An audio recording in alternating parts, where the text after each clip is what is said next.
नमस्कार, आप सभी का बहुत बहुत स्वागत है। मेरा नाम रूबिका लियाकत है और इस वक्त आप देख रहे हैं टाइम्स नाउ नव भारत। आज न्यूज की पाठशाला की ये वीकेंड वाली एक्स्ट्रा क्लास है।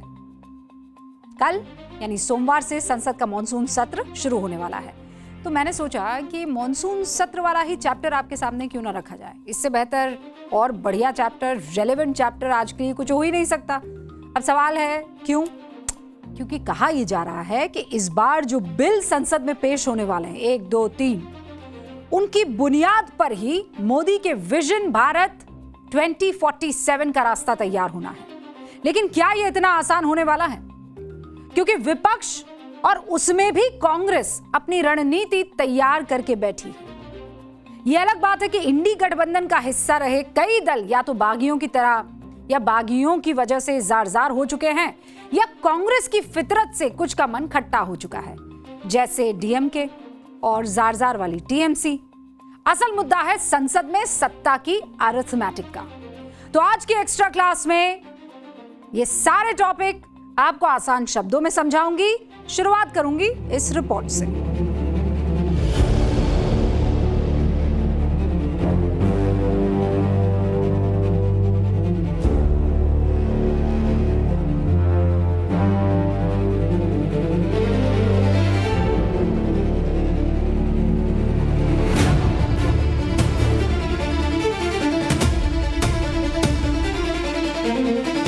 हंगामा होने से कोई लाभ नहीं होता है और लोग पसंद नहीं करता है। लोग चाहते हैं कि पार्लियामेंट सुचारू रूप से चले। Today the entire opposition, all parties including the Indian National Congress, the Samajwadi Party, the DMK, the JMM, the Aam Aadmi Party, the National Conference, the left parties, the Shiv Sena UBT have all walked out of the all party meeting in protest. Democracy की हत्या के हर संभव जो प्रयास सरकार कर रही है, विपक्ष पुरजोर तरीके से उसके खिलाफ लड़ाई लड़ने का काम कर रहा है।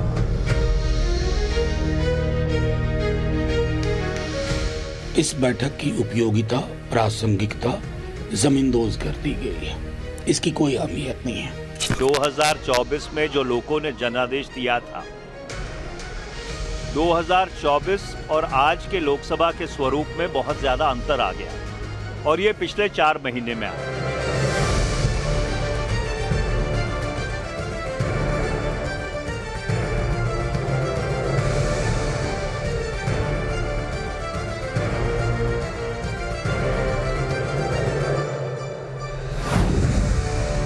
जब मिडिल ईस्ट में युद्ध के बादल गहरे हो चुके हैं, अमेरिका और ईरान के बीच इस्लामाबाद शांति समझौता पूरी तरह सस्पेंड हो चुका है। हॉर्मुज संकट देश दुनिया के सामने एक बार फिर चुनौती बन खड़ा हुआ है। जब विवादित मंच पर अनशन पर बैठे सोनम वांगचुक को अस्पताल में भर्ती कराया जा चुका है, सोशल मीडिया पर चकल्लस मची हुई है। इन्हीं तस्वीरों के बीच संसद का मॉनसून सत्र सोमवार से शुरू होने जा रहा है। तब सवाल है कि क्या विपक्ष के तेवर आपदा में अवसर की तलाश में है? तो खबर यहीं से पकड़िए, क्योंकि चलना बहुत दूर तक है। और खबर यह है कि संसद के मॉनसून सत्र की शुरुआत से पहले केंद्र सरकार ने सभी राजनीतिक दलों की सर्वदलीय बैठक बुलाई। रविवार सुबह बैठक शुरू हुई। बैठक में विपक्षी दलों ने टीएमसी के बागी सांसदों के शामिल होने पर हंगामा कर दिया, जिसके कुछ ही देर बाद सभी विपक्षी दलों ने बैठक से वॉकआउट कर दिया। संसद का मॉनसून सत्र 20 जुलाई से 13 अगस्त तक चलेगा। इस 4 सप्ताह में सत्र में कुल 19 बैठकें निर्धारित हैं। इसी सत्र में परिसीमन बिल को भी सरकार ला सकती है, क्योंकि महिला आरक्षण बिल पास होने के बाद भी परिसीमन बिल की वजह से यह अटका हुआ है। पीएम मोदी पहले भी इस बिल को पास कराने को लेकर अपनी प्रतिबद्धता जता चुके हैं। हर रुकावट को खत्म करके रहेंगे, हटा करके रहेंगे। हमारा हौसला भी बुलंद है, हमारी हिम्मत भी अटूट है और हमारा इरादा भी अड़िग है। लेकिन सबसे बड़ा सवाल है कि क्या विपक्ष मोदी सरकार के टारगेट को पूरा करने का मौका देगा या फिर इस बार भी संपूर्ण सत्र हंगामे में हवा हो जाएगा, क्योंकि इस बार कई ऐसे बिल हैं जिसको पास कराने की प्रतिबद्धता के साथ टीम मोदी तैयार है और संसदीय कार्य मंत्री विपक्ष से अपील भी कर ही रहे हैं। मैं विपक्ष के साथियों को कहना चाहता हूं कि पहले में भी पार्लियामेंट को काफ़ी चलाने में दिक्कत आई थी, क्योंकि हंगामा बहुत ज़्यादा हुआ था। हंगामा होने से कोई लाभ नहीं होता है और लोग पसंद नहीं करता है। लोग चाहते हैं कि पार्लियामेंट सुचारू रूप से चले। पर सियासत में सुचारू रूप से बस एक ही चीज चलती है, वो है सियासत, और इसका संकेत सर्वदलीय बैठक से वॉकआउट करके और फिर एंट्री मार के विपक्ष ने दे दिया है कि हम आएंगे, बैठेंगे और चले जाएंगे, बाहर हवा बनाकर फिर लौट आएंगे। सर्वदलीय बैठक से विपक्षी पार्टियों ने वॉकआउट क्यों किया, महुआ मोइत्रा ने बताया। Today the entire opposition, all parties including the Indian National Congress, the Samajwadi Party, the DMK, the JMM, the Aam Aadmi Party, the National Conference, the left parties, the Shiv Sena UBT have all walked out of the all party meeting in protest because the so-called NCPI, which is an unrecognized party, the strength of the All India Trinamool Congress in the list provided by the table office is shown to be 28 members. These so-called rebel 20 MPs, their merger has not been approved by the speaker.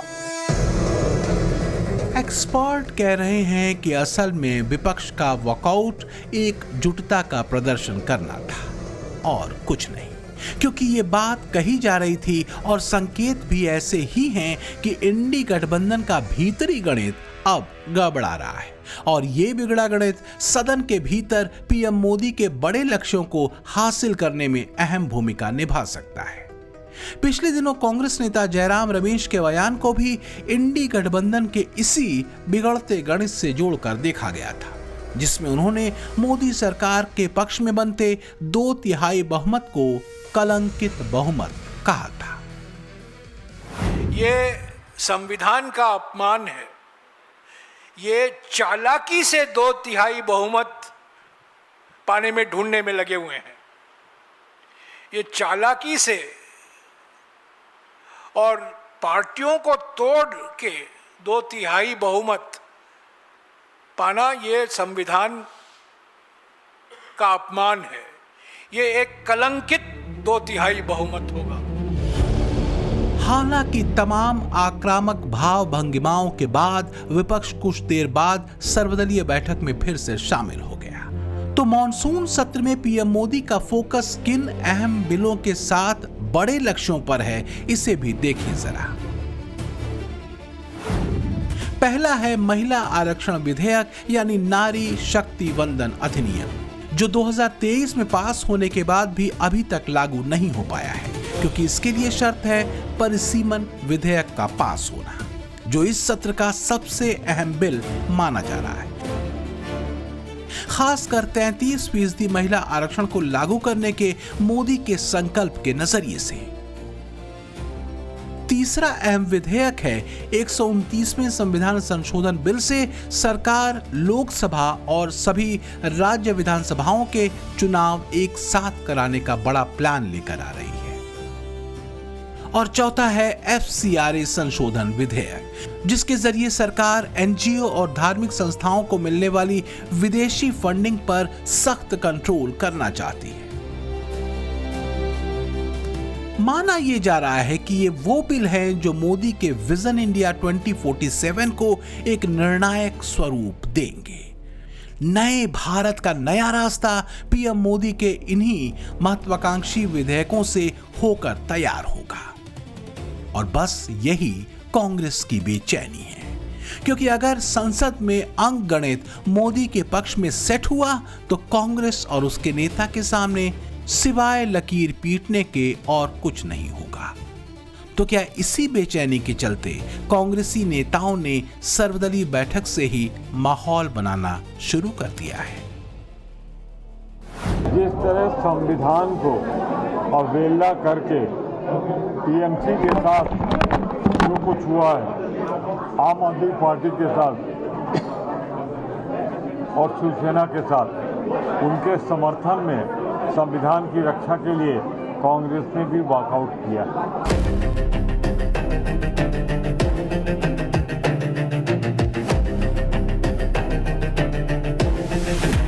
5 राज्यों के चुनावों के बाद ये पहला संसद सत्र है और इन 5 राज्यों में केरल को छोड़ दें तो सभी जगह कांग्रेस का प्रदर्शन औसत से भी नीचे रहा है। ये हाल तब है जब वोट चोरी से लेकर तमाम नेगेटिव नैरेटिव नेता प्रतिपक्ष राहुल गांधी पीएम मोदी के खिलाफ गढ़ चुके थे। मंचों से खुलेआम राहुल गांधी मोदी सरकार के गिरने की भविष्यवाणियां करते फिरते थे। याद रखिए, नरेंद्र मोदी 25 सीट की मार्जिन से प्रधानमंत्री हैं। 25 सीट वो 35,000 या कम वोटों से जीते हैं।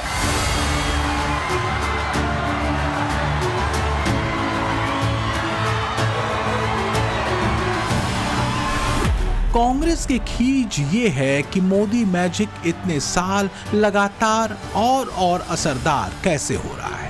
मोदी के सम्मोहन ने पिछले साल बिहार से लेकर इस साल बंगाल तक ऐतिहासिक बदलाव किया और कांग्रेस और ज्यादा सिमटती चली गई। एक्सपर्ट मानते हैं कि कांग्रेस अब तक इस बात को समझ नहीं सकी है कि देश की युवा आबादी मोदी मॉडल को पसंद क्यों करती है, क्योंकि बीते 12 वर्षों में मोदी एक विजन को लेकर चले हैं जो पूरा होता दिखा भी है। अब मोदी का विजन है विकसित भारत 2047, जबकि राहुल जातीय राजनीति के सूत्र पर अटके हैं। मोदी नए ग्लोबल ऑर्डर में भारत की मजबूत भूमिका के रास्ते तैयार करते दिखते हैं, तो वहीं राहुल ट्रंप के भारत को डेड इकोनॉमी कहने पर उनका समर्थन करने से नहीं चूकते। बदलते विश्व की आकांक्षाओं के मुताबिक मोदी देश के युवाओं से इनोवेशन पर फोकस करने को कहते हैं, तो राहुल का नई दुनिया को लेकर कोई विजन नहीं दिखता। मोदी सबका साथ सबके विकास की बात कहते हैं, तो राहुल वोट बैंक के तुष्टीकरण की राजनीति से बाहर नहीं निकल पाते। बीते 12 वर्षों में 75 साल के मोदी ने अपना एक स्पष्ट गवर्नेंस मॉडल देश को दिखाया है, जबकि 56 साल के राहुल गांधी के पास उनका अपना कोई मॉडल नहीं दिखता। कहते हैं अगर संकल्प पवित्र हो तो प्रकृति रास्ते बना देती है। तूफान कितना भी बड़ा क्यों ना हो, खुद लहरें ही मंजिल तक ले जाती है। और बीते 12 सालों से आप देखिए, पन्ने पलट कर देखिए, कितने रोड़े अटकाए गए। तेज रफ्तार से दौड़ते हिंदुस्तान को पटरी से उतारने के लिए देश के अंदर भी और बाहर भी एक खास इकोसिस्टम अपने काम पर लगा रहा। सीए का मुद्दा याद कीजिए, झूठ फैलाकर देश के अंदर अशांति फैलाने की कोशिश हुई। ग्लोबल पैंडेमिक कोरोना देश ने झेला, लड़ा और जीता। सरहदों पर खूब तनाव हुआ। आतंकवाद की कमर भी हमारे भारत ने तबीयत से तोड़ी। युद्ध की नौबत भी आई और फिर ट्रंप वाला अवैध टैरिफ, उसका दाव, क्या कुछ नहीं झेला हमारे देश ने। लेकिन कुछ बिगड़ा क्या? रत्ती भर भी नहीं। क्यों? क्योंकि इस देश का, यहां की जनमानस का संकल्प पवित्र था। एक और संकल्प है और यह भी पवित्र है। पीएम मोदी ने 12 साल पहले देश के सामने यह संकल्प लिया और संकल्प क्या था? कमिटमेंट क्या था? संसद और राज्य विधानसभाओं में महिलाओं को 33% आरक्षण वाला बिल तो पहले पास हो चुका है, लेकिन बात अटकी है परिसीमन पर। परिसीमन इसलिए क्योंकि नारी शक्ति वंदन अधिनियम लागू अगर करना है तो डीलिमिटेशन बिल को पास करना होगा। और कह ये रहे हैं कि इस बार पीएम मोदी देश की आधी आबादी से किए गए इस वादे को पूरा करने से चूकने वाले नहीं। हाल ये है कि साल दर साल की हार दर हार ने कांग्रेस और उसके नेता को बेचैन कर रखा है। लिहाजा अब बात आंगन टेढ़ा होने के दावे और मोदी के खिलाफ बेतरह खींच तक पहुंच चुकी है।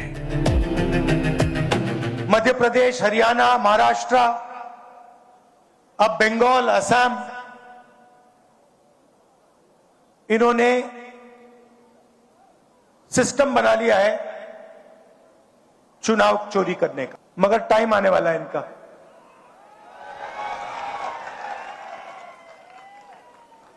आप देख लेना, इनका टाइम आने वाला है। हम कांग्रेस पार्टी, आप लिख के ले लो, कांग्रेस पार्टी नरेंद्र मोदी को हराएगी और फिर देखना हम क्या कार्रवाई करते हैं नरेंद्र मोदी के साथ। एक तरफ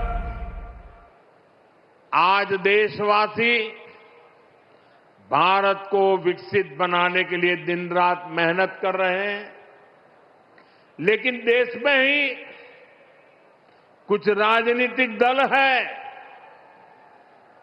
जो भारत की सफलता को पचा नहीं पा रहे। कांग्रेस तो अपने ही देश को बदनाम करने में जुटी है। तो संसद के मॉनसून सत्र में मोदी का टारगेट सेट है। माना जा रहा है कि 2/3 वाले नंबर गेम में मोदी बीते 3 महीनों में कांग्रेस के स्पीड ब्रेकर्स से बहुत आगे निकल चुके हैं। पिछले सत्र में 12 साल के मोदी राज में पहली बार ऐसा हुआ था कि कोई बिल सदन में पास नहीं हो सका। इस बार परिसीमन बिल को पास कराने को लेकर गणित सेट माना जा रहा है। लोकसभा में इस गणित को देखिए, जहां एनडीए के पास पहले 293 सांसदों का समर्थन था। टीएमसी के 20 लोकसभा सांसदों ने पार्टी छोड़कर nationalist citizen party of India का दामन थामा और एनडीए को समर्थन देने का ऐलान किया है। उद्धव ठाकरे की शिवसेना के 6 सांसद एकनाथ शिंदे की शिवसेना में शामिल हो गए। सभी को जोड़ दें तो यह आंकड़ा पहुंचता है 319, यानी अभी भी 41 सांसदों की जरूरत पड़ेगी। ऐसे में बीजेपी की नजर अब शरद पवार की एनसीपी, डीएमके और कुछ दूसरी क्षेत्रीय पार्टियों पर टिकी है। कांग्रेस से नाराज होकर डीएमके ने पहले ही इंडी गठबंधन से अपनी राहें अलग कर ली हैं। वहीं शरद पवार ने 7 जुलाई को मुख्यमंत्री देवेंद्र फडणवीस और 8 जुलाई को शिंदे से मुलाकात की थी। मोदी सरकार की कोशिश सिर्फ समर्थन जुटाने तक ही नहीं, बल्कि मतदान के समय विपक्ष की ताकत कम करने की भी है। यही वजह है कि कुछ दलों के समर्थन और कुछ के मतदान से दूर रहने की संभावनाओं पर भी काम किया जा रहा है। चाहे डिलिमिटेशन बिल हो, चाहे one nation one election bill हो, चाहे देश के अंदर 130वां जो संविधान संशोधन प्रस्तावित है, ये सारे के सारे बिल देश के लोकतंत्र को खत्म करके देश के अंदर संवैधानिक तानाशाही लाने के षड्यंत्र हैं। रविवार की ऑल पार्टी मीटिंग में एनसीपी शरद पवार गुट की सांसद सुप्रिया सुले ने जब रक्षा मंत्री राजनाथ सिंह के चरण स्पर्श किए तो इस शालीनता और संस्कारों से भरी तस्वीर में भी सियासी संकेत खोजे जाने लगे। क्या शरद पवार की एनसीपी का समर्थन मोदी के पक्ष में आ सकता है? पिछले दिनों सुप्रिया सुले के इस बयान ने भी खूब अटकलों को तेज किया था। डीएमके हो, हम हो, सपा हो, 50% के बारे में हम सोचेंगे, ऐसा हमने कहा था अभी जो सत्ता में है उनको, लेकिन वो बिल में नहीं आया, इसलिए वो बिल तो गिर गया। 50% की अगर बात अपनी शर्त मान ली जाती है तो क्या एक सरकार, मेरी शर्त नहीं है वो, सभी पार्टियों जो आपने कहा है कि 50% हमारी डिमांड ही नहीं है, जो चल रहा है वो ठीक चल रहा है। अब राज्यसभा की स्थिति भी देखिए। 242 सदस्यों वाली राज्यसभा में एनडीए के पास अब 141 सांसद हैं। 7 मनोनीत और 4 निर्दलीय सांसदों के समर्थन से संख्या 152 हो जाती है। 5 सांसदों वाली बीजेडी और 4 सांसदों वाली वाईएसआर ने पहले भी सरकार का समर्थन किया है। इनके समर्थन से राज्यसभा में एनडीए की संख्या 161 हो जाएगी। पश्चिम बंगाल में 3 राज्यसभा सीटों पर उपचुनाव होंगे। इन सीटों पर बीजेपी की जीत तय मानी जा रही है, जिसके बाद आंकड़ा 2/3 बहुमत यानी 164 का हो जाएगा। तो क्या इस गणित को कांग्रेस समझ रही है? यही वजह है कि अब वो मॉनसून सत्र में आने जा रहे बिलों के बजाय कुछ दूसरे मुद्दों को तरजीह देने में लगी है। सरकार के तरफ से जितने भी बिल्स आए हैं मुझे लगता है कि उनसे कई ज़्यादा महत्वपूर्ण देश के सामने वर्तमान के कुछ मुद्दे हैं जिसको लेकर आज हमने विपक्षी दलों के द्वारा भी हमने व्यक्त किया है कि सदन के अंदर इस पे चर्चा हो और इस पर सरकार अपना उत्तर दे। इंडी गठबंधन का हाल क्या है, जरा ऐसे समझिए कि 3 महीने पहले इंडी गठबंधन का हिस्सा रहे 48 सांसद विपक्ष से अलग बैठेंगे। इसमें टीएमसी के 20 सांसद एनसीपीआई के साथ बैठेंगे। शिवसेना उद्धव से अलग हुए 6 सांसद शिंदे गुट के सांसदों के साथ बैठेंगे। तो वहीं कांग्रेस पर धोखा देने का इल्जाम लगाकर इंडी गठबंधन से अलग हुए डीएमके के 22 सांसद विपक्ष से अलग बैठेंगे। लेकिन फिलहाल तो कांग्रेस बड़ी आहत है राम मंदिर में हुए दान चोरी से।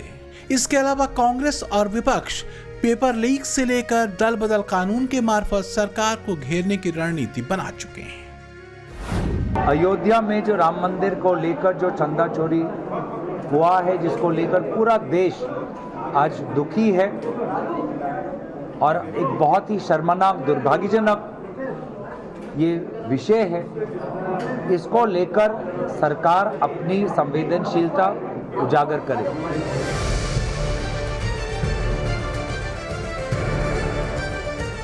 हालांकि मोदी अपनी रॉ में है और रणनीति के साथ है।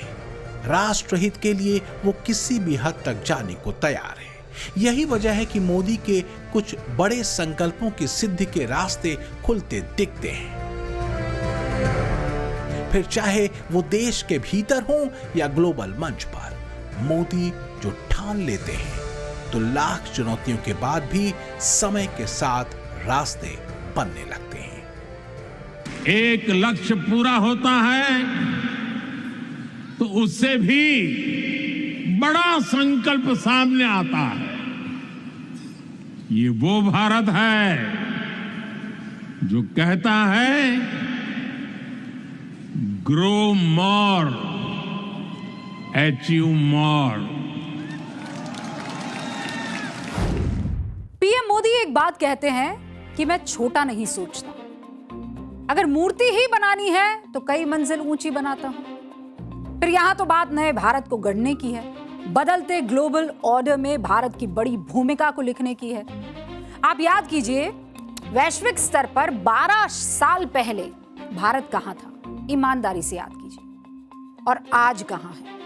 न्यूजीलैंड हो, ऑस्ट्रेलिया हो, यूरोप हो, अमेरिका, सारे एक्सपर्ट एक सुर में कह रहे हैं कि भारत दुनिया का ग्रोथ इंजन है। पाकिस्तान को भीख देने वाला IMF भी कह रहा है कि भैया, India is the key growth engine for the global economy. Bharat दुनिया की अर्थव्यवस्था का ग्रोथ इंजन है। और नेता प्रतिपक्ष किस बात पर ताली बजाते हैं जब ट्रम्प कहते हैं this India is a dead economy. Middle east संकट का असर दुनिया पर होता है तो भारत कैसे अछूता रहेगा? वो भी तो प्रभावित होगा ना, स्वाभाविक है। लेकिन यह भी याद रखना जरूरी है कि अमेरिका और यूरोपीय देशों में करीब 50% तक बढ़ोतरी हुई है तेल के दामों में, और भारत में कितनी बढ़ोतरी हुई है? 3%। और मैं तो कहूंगी कि देश को डराने वाले क्या कह रहे थे? आर्थिक सुनामी आने वाली है। मतलब मौका मिला नहीं कि कुछ भी कहेंगे। तो ऐसे में सोचिए, क्या यह फर्क करना मुश्किल है कि देश का भला कौन कर रहा है, कौन कर सकता है, किसका पर्सपेक्टिव देश की बेहतरी के लिए है, और क्यों एक पार्टी को देश बार बार रिजेक्ट कर रहा है? और जब ऐसा होता है तो कांग्रेस के नेता कहते हैं मोदी के पास कलंकित बहुमत है।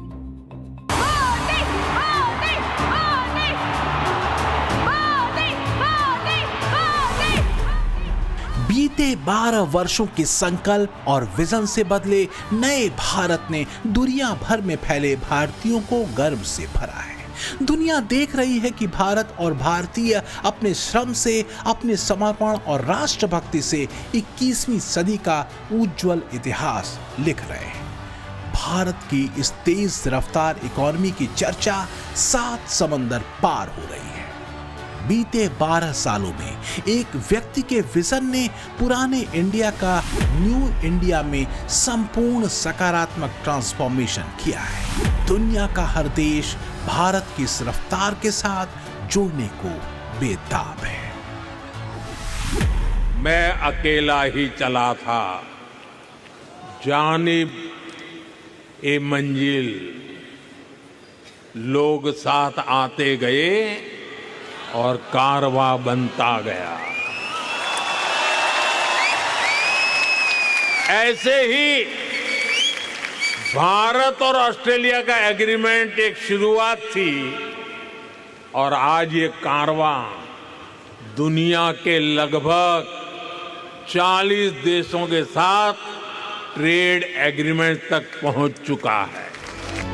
एक बात तो ट्रंप को समझ आ चुकी है कि भरोसे के पैमाने पर दुनिया में जितने ज्यादा वो नीचे गिरे हैं, उतनी ही तेजी से पीएम मोदी दुनिया के भरोसे के शिखर पर पहुंचे हैं। इसके पीछे वजह रही है मोदी का 3D सूत्र: दोस्ती, डिप्लोमेसी और डील। इस सूत्र को सिद्ध होते हुए दुनिया ने देखा है। आज का भारत विश्व की प्रमुख अर्थव्यवस्था बन चुका है, डिजिटल पब्लिक इंफ्रास्ट्रक्चर का सफल मॉडल है। क्षेत्रीय और रणनीतिक संतुलन के लिए भारत की भूमिका बेहद अहम है। आतंकवाद और वैश्विक सुरक्षा में भारत की भूमिका बेहद खास है। और सबसे बड़ी बात, तमाम चुनौतियों के बाद भी मोदी की लीडरशिप में भारत 2047 के अपने विकसित भारत के लक्ष्य की तरफ आगे बढ़ रहा है। आज भारत तेजी से विकसित होने के लक्ष्य की तरफ आगे बढ़ रहा है, लेकिन इस समय भारत कई विराट चुनौतियों का मुकाबला भी कर रहा है। साथियों, कोरोना काल के दौरान ही दुनिया सप्लाई चेन के बहुत बड़े संकट से गिर गई थी। कोविड के बाद यूक्रेन में युद्ध शुरू हो गया, उसने दुनिया की परेशानियां और बढ़ा दी। फूड, फ्यूल, फर्टिलाइजर, इन तीनों चीजों पर गंभीर प्रभाव पड़ा। बीते 5-6 वर्षों में इस संकट से निपटने के लिए हमारी सरकार निरंतर प्रयास कर रही है। ग्लोबल लेवल पर मोदी एक असरदार लीडर के तौर पर जाने जाते हैं। सिर्फ भारत ही नहीं, बल्कि ग्लोबल साउथ के देशों को भरोसा मोदी पर रहा है। Friends, the world order created after the Second World War is changing fast. The revolution in technology, the rise of the global south, and shifting demographics are contributing to its pace and scale. Modi जो कहते हैं, दुनिया उसे गंभीरता से सुनती है। इसकी एक बड़ी वजह है पीएम मोदी की नीतिगत और नैतिक पारदर्शिता। फिर चाहे मुद्दा वैश्विक शांति का हो, सुरक्षा का हो, स्थिरता का हो, वैश्विक समृद्धि का हो, पीएम मोदी के विजन और वर्जन भविष्य के भारत और भविष्य की दुनिया को लेकर 100% स्पष्ट है। ये भरोसा इसलिए है क्योंकि मोदी की लीडरशिप में भारत की नीति, व्यापार, कारोबार, वैश्विक शांति, आतंकवाद और परस्पर सहयोग को लेकर एकदम स्पष्ट यानी क्रिस्टल क्लियर रही है। कहते हैं कि अगर संकल्प पवित्र हो, लक्ष्य पर दृढ़ दृष्टि हो, तो फिर प्रकृति भी समय को आपके पक्ष में गढ़ देती है। फिर चाहे लक्ष्य देश के भीतर के रहे हों या विश्व मंच पर। बीते 12 वर्षों में बदले भारत ने ऐसी कई तस्वीरें देखी हैं जब बिगड़ती बात बनी। संकल्प की सिद्धि में दुश्वारियां तमाम आई, लेकिन पूरी हुई। तो क्या इस बार मॉनसून सत्र में परिसीमन बिल को लेकर भी कुछ ऐसा ही होने वाला है। ब्यूरो रिपोर्ट, टाइम्स नाउ नव भारत। तो एक तरफ नरेंद्र मोदी हैं जो लकीर खींचते चले जा रहे हैं, लंबी करते चले जा रहे हैं, हिंदुस्तान को वर्ल्ड का ग्रोथ इंजन बना रहे हैं। दूसरी तरफ पड़ोसी मुल्क पाकिस्तान, वहां के हुक्मरान जिनके नसीब में सिर्फ और सिर्फ लकीर पीटना है बस। इस वक्त पाकिस्तान पिछले कुछ सालों के सबसे बुरे दौर से गुजर रहा है, मुश्किलों से चौतरफा घिरा हुआ है। काली पीली दम भरने वाले वो मुनीर, शाहबाज, उनको समझ ही नहीं आ रहा है कि हालात को संभाले तो कैसे संभाले, क्योंकि एक तरफ तो पीओजे के इनकलाब की आग लगी हुई है, दूसरी तरफ बलोच विद्रोह पर उतर आए हैं, बॉर्डर पर अफगानों ने ईंट से ईंट बजा रखी है तीसरी तरफ, और मुल्क में बिजली और तेल का संकट तो है ही। मतलब जो मुनीर और शाहबाज खाड़ी युद्ध को खत्म कराने का क्रेडिट लिए फिर रहे थे, खुद को शांति दूत बता रहे थे, अब उन्हीं के मुल्क में बत्ती गुल है। अवाम गैस और तेल के लिए हलकान है। पाठशाला की एक्स्ट्रा क्लास में देखिए इस चैप्टर का पूरा विश्लेषण। पाकिस्तानी नेताओं और फौज की करतूतों ने उसे इतिहास के सबसे बुरे दौर में फंसा दिया है। एक तो पूरे देश में सूबे सूबे आंदोलन चल रहे हैं। बलूचिस्तान में बीएलए और बीएलएफ जैसे संगठन पाकिस्तानी फौज को चैलेंज देकर पाकिस्तान से अलग होकर नया राष्ट्र बनाने का ऐलान कर रहे हैं। पीओजेके में अवामी एक्शन लीग की अगुवाई में लाखों लोग मुनीर की ग्रिप से अलग होने के लिए आजादी तहरीक चला रहे हैं। तो ग्लोबल लेवल पर भी पाकिस्तान चौतरफा घिरा दिखाई दे रहा है। वजह है इस्लामाबाद अकॉर्ड में 60 दिनों तक लड़ाई रोकने, हॉर्मुज स्ट्रेट को दोबारा खोलने और स्थायी समाधान के लिए बातचीत शुरू करने पर बनी सहमति का ज्यादा दिन बरकरार न रह पाना। अब ईरान और अमेरिका फिर से आमने सामने हैं और बीच में फंस गया दलाल नेशन पाकिस्तान, क्योंकि उसकी पीस डील लगभग खत्म होती नजर आ रही है और पूरे मिडिल ईस्ट में तनाव एक बार फिर तेजी से बढ़ गया है। अमेरिकी हमलों के जवाब में ईरान ने जॉर्डन में अमेरिका की सेना के बेस को मिसाइलों से धुआं कर दिया। हमले में 2 अमेरिकी सैनिकों की मौत हुई है और 1 लापता है। ईरान ने कुवैत, बहरीन और जॉर्डन में अमेरिका से जुड़े प्रतिष्ठानों को निशाना बनाया। इस बीच ईरान अमेरिका के बीच मध्यस्थता का ढिंढोरा पीटने वाले पाकिस्तान के रिश्ते यूएई और ईरान से पूरी तरह खराब हो चुके हैं। वजह है ईरान पर पाकिस्तान का मुस्लिम बिरादरों से दोमुहा बर्ताव। जहां पाकिस्तान सऊदी अरब के साथ डिफेंस डील करके उसे साधता है, तो वहीं अपने सबसे बड़े कर्जदाताओं में से एक यूएई पर ईरान के हमलों पर चुप्पी साधे रहता है। इसी की नाराजगी तब दिखी जब यूएई ने ईरान अमेरिका जंग के बीच पाकिस्तान को दिए गए अपने $3.5 अरब वापस मांग लिए। सऊदी अरब और हुतियों के बीच जंग में पाकिस्तान के न्यूट्रल रोल पर भी पाकिस्तान चौतरफा ट्रोल हो रहा है। पाकिस्तान की सुनवाई न तो उसका आका अमेरिका कर रहा है, जो वक्त वक्त पर उसे बोटियां डालकर डिफॉल्ट होने से अब तक बचाए हुए है, और न तो पाकिस्तान की बात उसका मुस्लिम बिरादर ईरान ही मान रहा है, जिसके बाद पाकिस्तान झल्लाया हुआ है। अमेरिका के साथ बढ़ते तनाव के बीच ईरान ने इस्लामाबाद समझौते के तहत अपनी सभी जिम्मेदारियां फिलहाल रोक दी हैं। ईरान के इस फैसले पर पाकिस्तान की झल्लाहट सामने आई। पाकिस्तान के डिफेंस एक्सपर्ट और जियोपॉलिटिकल एनालिस्ट अली के चिश्ती ने सोशल मीडिया प्लेटफॉर्म एक्स पर लिखा, ईरान का इस्लामाबाद समझौते से पूरी तरह पीछे हटना बहुत गलत फैसला है। इस समझौते से दोनों देशों के बीच तनाव कम हो सकता था। ईरान को प्रतिबंधों में राहत मिल सकती थी, तेल निर्यात में छूट मिलती और बातचीत का रास्ता खुला रहता। लड़ाई का रास्ता चुनना ताकत नहीं, बल्कि ऐसा कदम है जिससे तेल की कीमतें बढ़ेंगी, पूरे इलाके में अस्थिरता फैलेगी और सबसे ज्यादा परेशानी ईरान की आम जनता को होगी। पाकिस्तान ने सोचा था कि वो पीस मेकर बनेगा, दुनिया मुनीर की जय जय करेगी, मुस्लिम बिरादर उसे पलकों पर बिठाएंगे, दुनिया भर से पाकिस्तान में निवेश आएगा, लेकिन ऐसा कुछ भी नहीं हुआ इसका उल्टा ही। हर एक क्षेत्र और ईरान अमेरिका संघर्ष के तेज होने के कारण पाकिस्तान में नया विदेशी निवेश आने की बजाय उल्टे पैसे बाहर गए हैं। स्टेट बैंक ऑफ पाकिस्तान के अनुसार खाड़ी देशों से कोई नया निवेश नहीं आया। अलबत्ता बहरीन ने अपने घरेलू बॉन्ड से $3 करोड़ निकाल लिए हैं। केवल लग्जमबर्ग से ट्रेजरी बिलों में $40 लाख का मामूली निवेश आया, जो न के बराबर है। इतना ही नहीं, पाकिस्तान में ईरान से तस्करी के जरिए बेतहाशा तेल और डीजल आ जाया करता था। उसे उम्मीद थी कि ईरान और अमेरिका के बीच शांति बहाली करवाने के बाद उसे ईरान से और सस्ता तेल कौड़ियों के मोल मिल सकेगा, लेकिन ऐसा भी नहीं हो सका। संघर्ष की वजह से कच्चे तेल और गैस की कीमतें बढ़ गई हैं, जिससे पाकिस्तान का आयात बिल भारी हो गया है। पाकिस्तान की अखबार डॉन की रिपोर्ट बताती है कि क्षेत्रीय अस्थिरता के कारण निर्यात और घरेलू बाजार में विदेशी निवेशकों का भरोसा कम हुआ है। हॉर्मुज स्ट्रेट के बाधित होने से कतर से मिलने वाली LNG सप्लाई रुक गई है। पाकिस्तान को अंतर्राष्ट्रीय बाजार से रिकॉर्ड महंगी दरों पर इमरजेंसी गैस खरीदनी पड़ रही है, जिससे विदेशी मुद्रा भंडार पर भारी दबाव है।